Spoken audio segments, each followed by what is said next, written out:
question number 106, which says satellite is a structure in cell which is associated with. So understand, when I'm talking about satellite, these are actually part of chromosome.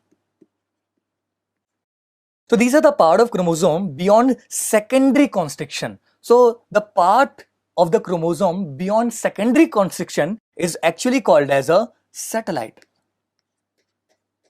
So we see the options. Option number 1 says satellite is a structure in cell which is associated with chromosome, which is correct. Second says nuclear membrane, which is incorrect. Third option says endoplasmic reticulum, which again is incorrect. Fourth option says centrosome, which again is incorrect. So we have the correct option as option number 1, which is the correct answer. So we move to next question, that is question number 107, which says which of the following set of structures are present in both prokaryotic and eukaryotic cells. So understand, we have to say which of the following structures are actually present in both. When I'm talking about the first option, which says cilia, flagella and pili, here when I'm talking about pili, these are the structures which are actually present in prokaryotic cells but not in eukaryotic cell. So this is incorrect. The second option says ribosomes, cell wall and plasma membrane. Understand, ribosomes are the structures which are actually present in both, because these are non-membrane bound and prokaryotic cells does not contain any membrane bound organelle, but ribosomes and cell wall, and then we have plasma membrane. These are actually present in both of the type of cells, that is prokaryotic and eukaryotic cells. So we have this as the correct answer here. The third option says chromosome, nuclear membrane and inclusion bodies. Inclusion bodies are actually unique to prokaryotic cells. So we have this as the wrong answer. Fourth option says ribosomes, lysosomes and vacuoles. Understand, lysosomes are membrane bound organelles, so these will not be present in prokaryotic cells. So we have option number 4 also as the wrong answer here.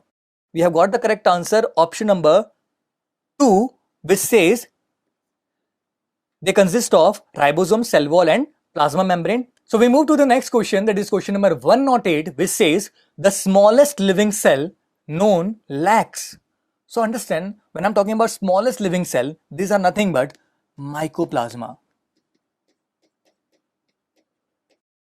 When I'm talking about smallest living cells, actually bacteria comes in our mind, but these are the organisms which are actually lacking cell wall also. So they are even smaller than the bacteria. So we have mycoplasmas as the smallest organism.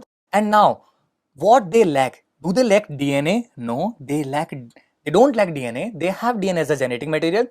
Do they lack cell wall? I have already said yes, they do. So this is the correct option here. Third option says ribosomes with 50S subunits, which is actually wrong, because mycoplasmas do contain ribosomes which are actually of 70S types and which has 50S as a subunit. Then we have option number 4, which says proteins in plasma membrane, which is also a wrong option here. So we have the correct answer as option number 2, which says cell wall. We move to question number 109, which says regarding the procedure developed by Gram, bacteria can be classified into 2 groups, and the classification is on the basis of what? So understand, actually Gram developed a technique by which he divided the bacteria into Gram positive and Gram negative. And when I'm talking about the procedure, it was actually based on how the bacteria were responding to a particular stain. Some bacteria were taking the stain and some were not taking the stain. The bacteria which were actually taking the stain were called as Gram positive, and those who did not respond to the stain were called as Gram negative. And actually this came due to difference in their cell envelope. So let us understand, the first option says he divided on the chemical nature of cytoplasmic inclusion bodies, which actually is wrong.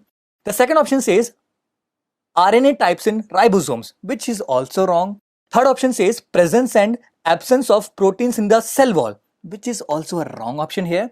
The fourth option says the difference in the cell envelope and response to the particular stain, which actually is fitting with the explanation I just gave to you. So this is actually a correct answer. So we have option number 4 as the correct answer here.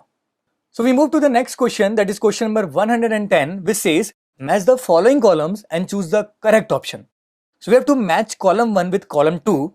The first option, that is option number A, cytoplasm.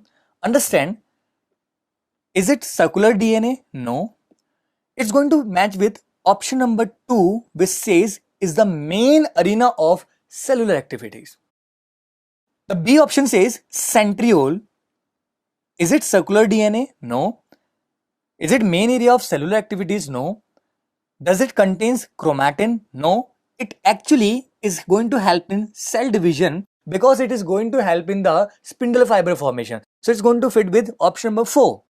Then we have C, plasmid, which actually is a extra chromosomal circular DNA. So we have option number 1, which is fitting with the plasmid.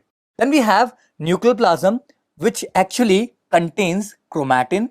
When condensed, forms chromosomes. So with this, we can conclude that the correct answer will be option number 4.